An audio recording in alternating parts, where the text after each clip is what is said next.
waan dubbanne kana keessaa nu hawaasu waaqayyo nu fudhatu humna qulqulleetti biyyi keenya maaramiitiin humna ergamoota isaatiin qulqulloota wareegamtoota toloota isaatiif jedhee waaqayyo tokko keenya nu haa eeguun waa eebbisuuf yaa abbaa keenya jennee haa kadhannu. yaa abbaa keenya jiraatu maqaan kee haa galateeffamu mootummaan kee haa dhufu jaalalli kee samii irra gatee akka addunyaa irratti ta'u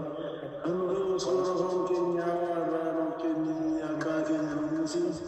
nus biyya keenyaaf akkuma dhumuu qorumsatti nu geessin hamaa nu geessi malee